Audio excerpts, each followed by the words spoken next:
Pleasure now to introduce our next speaker, which is Senator Marci Francisco, who has served diligently the citizens of Lawrence since the 1980s with 2 terms in the hot seat of the City Commission and Mayordom, and again, I'm now up in Topeka in the hotter seat, maybe, as our state senator here for much of the entire area of Lawrence. So without further ado, my senator, Marci.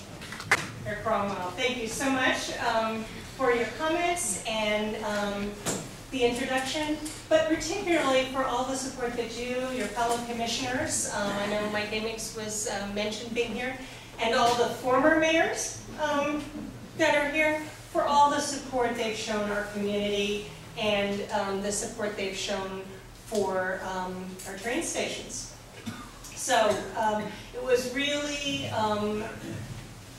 a good opportunity for me to come to the hearing that was held just a couple of weeks ago about this station, because it gave me a chance to tell my stories about being a Amtrak rider.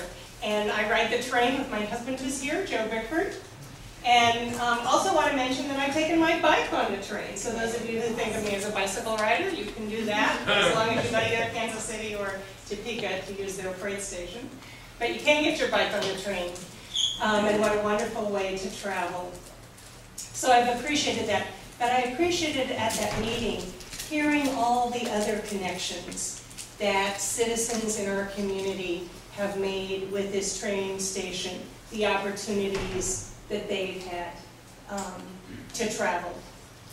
So Lawrence has a great, and here's my pun, track record of supporting train stations. So many people here I know were also involved in the renovation of the Union Pacific Depot.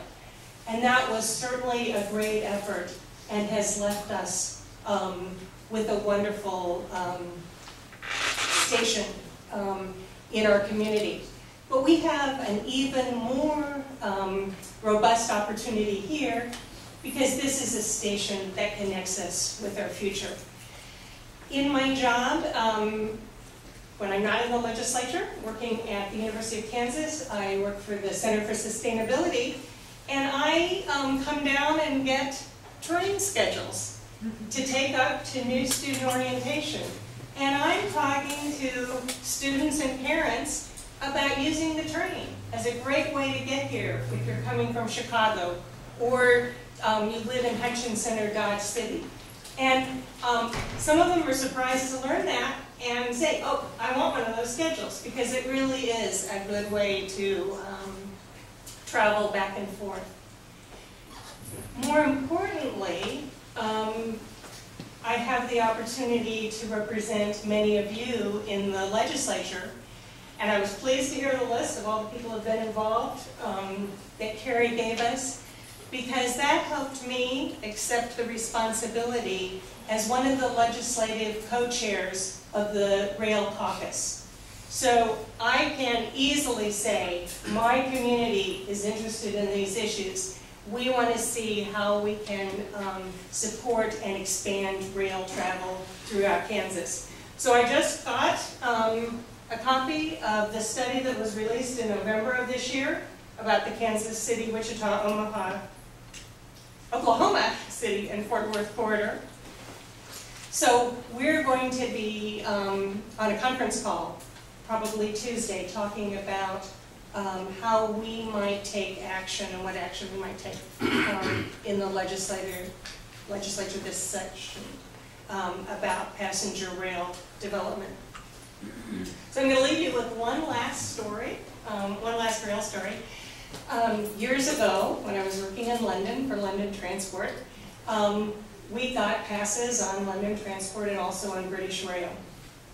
So as we make use of that and travel around, you always had that plan of what to do if you got separated. So our plan was always, if you were separated, meet back at platform number 1 of the last train station you were at.